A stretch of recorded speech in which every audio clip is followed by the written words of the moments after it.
देख रहे हैं Indian horror TV Ashok Kumar के साथ।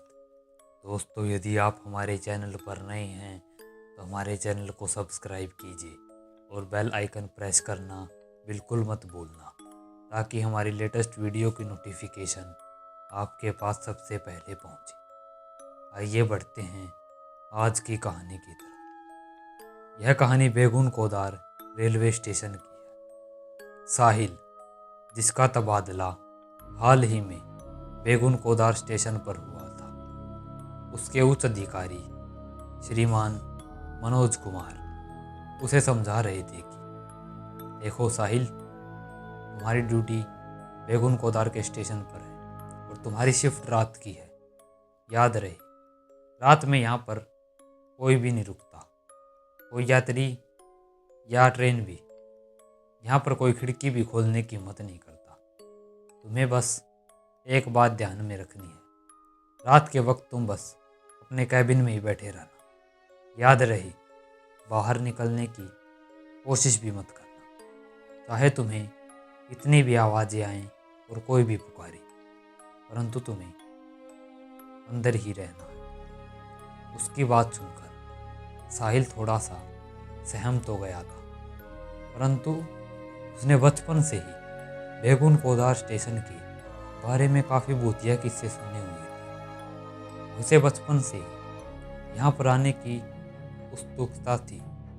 उसकी उत्सुकता अब समाप्त हो चुकी थी, क्योंकि उसकी ड्यूटी अब बेगुन कोदार स्टेशन पर ही थी। मनोज कुमार उसे सब बताकर चले जाते हैं और अब साहिल अपनी ड्यूटी पर खड़ा होता है। बेगुन कोदार के स्टेशन पर साहिल इधर उधर चक्कर लगा रहा था। तभी वह देखता है कि शाम के 7 बज चुके हैं और अंधेरा भी अब छाना शुरू हो गया है। उस अधिकारी की बात मानकर वह अंदर चला जाता है। वह अपने कमरे में ही एक बेंच के सहारे सिर को टिकाकर लेट जाता है। तकरीबन 1 से 1.5 घंटे बाद जब वह अपनी आंखें खोलता है और सामने लटकी घड़ी पर टाइम देखता है तो रात के 10 बज चुके थे। उसे सोते सोते काफ़ी टाइम हो गया था। वह अचानक से खड़ा होता है, उसके कानों में कुछ आवाज़ें आती हैं। वह देखता है कि कोई दरवाजे पर धीमे धीमे दस्तक दे रहा था। दरवाजे से आती खट खट की मंद मंद आवाज़ उसके कानों को सुनाई पड़ रही थी। साहिल अपनी आंखें मलता हुआ खड़ा होता है। उसे अपने उच्च अधिकारी की बात को भूल चुका था। उसके मन में बस अभी भी नींद ही समाई हुई थी, इसीलिए अपनी आंखों को मलता हुआ वह धीरे से दरवाजे को खोल देता है। तो उसकी आंखें खुली की खुली रह जाती है। उसके आंखों के सामने अचानक से काला साया धुएं में बदल कर उड़ जाता है। साहिल की सारी नींद अब उड़ चुकी थी। उसे याद आता है कि मनोज ने उसे क्या कहा था। अचानक अपनी हुई इस गलती पर वह पछतावा करता है। वह धीरे धीरे स्टेशन के इधर उधर चक्कर लगाने लग जाता है। वह देखता है कि वहाँ पर कोई भी नहीं था। तो दरवाजे पर दस्तक किसने दी? साहिल पसीने से तरबतर था, क्योंकि स्टेशन के दूसरे कोने पर उसे कोई साया खड़ा दिखाई दे रहा था। आदत से मजबूर साहिल धीरे धीरे उस साये की तरफ ही जाता है। वह देखता है कि वह साया अपनी पीठ साहिल की तरफ खड़ा हुआ है।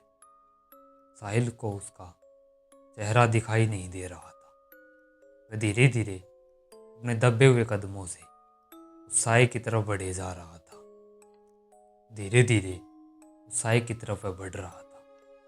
जैसे ही वह उस साये के पास आता है तो अचानक से वह पलट जाता है।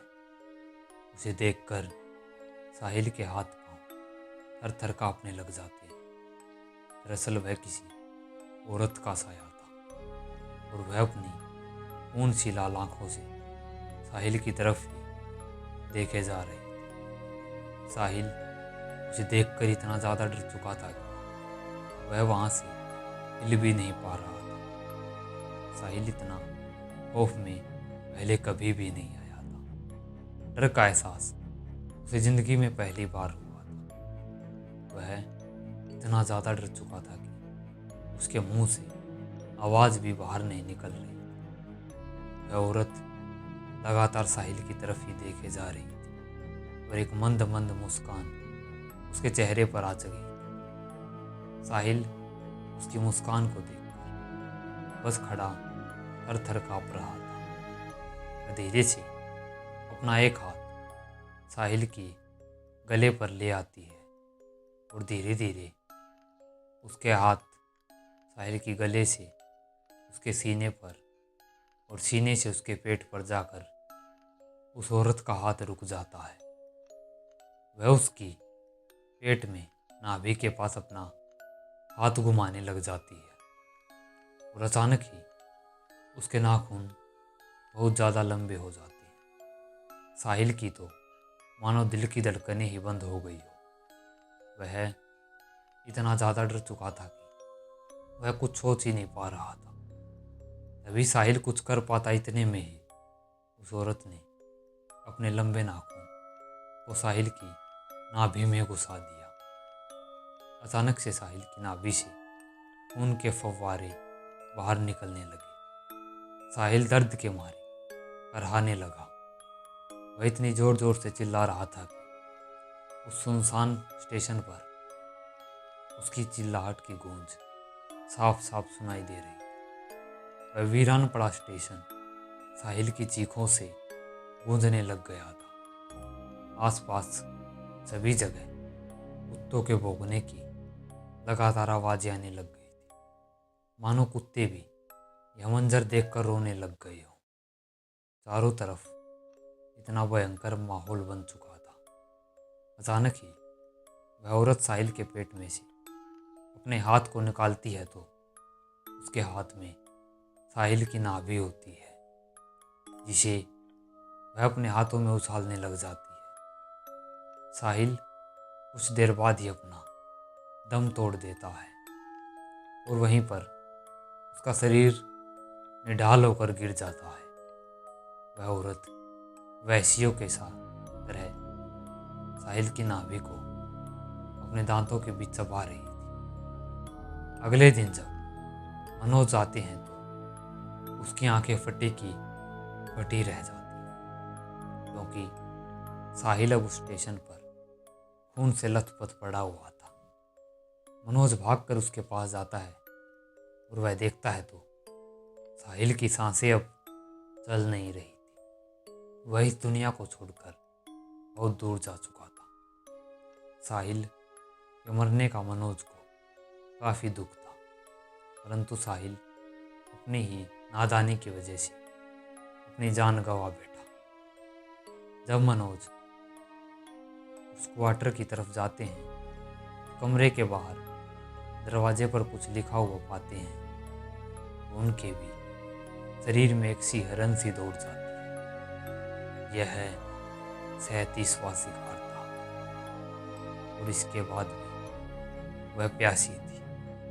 उस पर यह लिखा हुआ था। उसे पढ़कर मनोज इतना ज़्यादा डर चुके थे कि वह अपनी ड्यूटी और नौकरी को वहीं पर छोड़ देते हैं और अपने शहर चले जाते हैं। परंतु साहिल अपनी नादानी की वजह से अपनी जान गंवा बैठा था। बैगुन कोदार का वह स्टेशन आज भी एक रहस्यमयी अपनी घटना और खौफ से प्रसिद्ध है। तो दोस्तों, आज की कहानी में बस इतना ही। यह कहानी आपको कैसी लगी? अगर अच्छी लगी हो तो वीडियो को लाइक, कमेंट और शेयर कीजिए। चैनल पर नए हैं तो चैनल को सब्सक्राइब कीजिए। अगर आपके पास भी ऐसी कोई कहानी है तो डिस्क्रिप्शन में दी गई हमारी ईमेल आईडी पर भेजिए। जल्द ही मिलते हैं एक और डरावनी और खौफनाक कहानी के साथ।